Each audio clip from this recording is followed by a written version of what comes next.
Doug Sanford, owner of the Pepperell Mills. Doug, Elliot, thank you for the introduction. A magnificent space. You know, this is one of the most exciting things happening in Maine, the repurposing of all of these mills. And no one has done more than Doug Sanford here in Biddeford.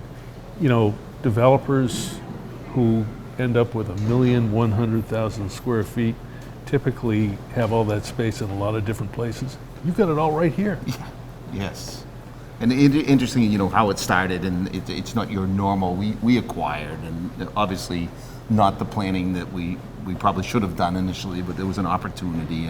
But you've made it work. We made it work, and certainly it was about the infrastructure that we were left. You know, and it's a great story. Good bones. Great bones, you know, I mean, and the fact that it happened because of basically West Point's ability to innovate in the 60s. This was originally all cotton manufacturing. In 1967, they transitioned over to Velux, which was a petroleum product, and they were fortunate to be So able they to kept up the building. kept up the building. They were profitable. They went from 3,000 employees to 300. Right. You know, they took basically from natural products to petroleum-based products. But they stayed alive here longer than most of the mill Any operators mill, in Maine. yeah, you think about. You've got textiles here now. Yeah, it's funny how that is coming you around. have Angel Rocks. Yeah, You have Hyperlight Mountain Gear. Yes, and more. We have the Saco River Dye House.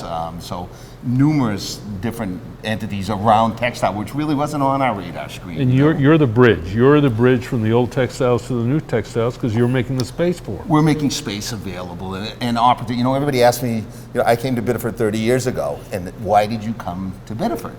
And it was opportunity. Yeah. You know, and we look at it now, and that's why these young people are coming here. They're in, you know, when you look at Portland and Portsmouth are, you know, in between those two, the opportunities are limited, you know, and how does young people become sustainable in this market? And it's very difficult when the cost of entry is so difficult, and, you know, space and the things they need. How many businesses are here now? There's 147 or something, and growing as opposed. Yes, some transition, some don't make it. And Yeah, so. lastly, I want to know about your experience here in Biddeford over the last 30 years. We're talking about the growth here, but as a whole, what are you seeing?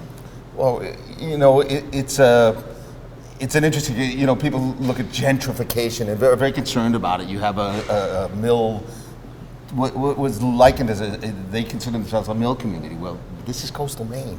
This is, you know, we have this global cachet, you know, we are on the coast of Maine. How far are you from the coast? Right here. About 2.5 miles, you know, but, you know, we have the And river. you're right on the I river. call that oceanfront, you know, Yeah, the yeah, river, well, you're right on the because it's river. tidal. And You got a new can get river big walk? boats. You have We a got a new new river river walk? walk, and I don't know if you know Sean Tarpey's got just got a huge grant for 20 slips, which was from DOT, Right. basically to promote, you know, come down river, come stay in Biddeford. You know, we have some interesting And the things Sean going on. has the Rumry's Boat Rumry's Yard. Boat Yard. Yes. So again, that's going to happen and attracting people. The Listen, I had my interesting boat thing- rebuilt there. That's right. You know, You guys go way back. I Yeah, can yeah, tell. We do. so- No, listen. This is a great guy. You guys keep chatting. Yeah. We're going to head down the hall. I can smell the pies. Maine Pie Co. is here. Yes. So we're going to meet Jill and see what she's been up to, some gluten-free products. Excited to see and meet her. Thank you for hosting us. Beautiful space. If you haven't seen it yet, come down, check it out. We're going to head down to meet Jill, but first check in with our chef at the Danforth to see what's going on in the kitchen.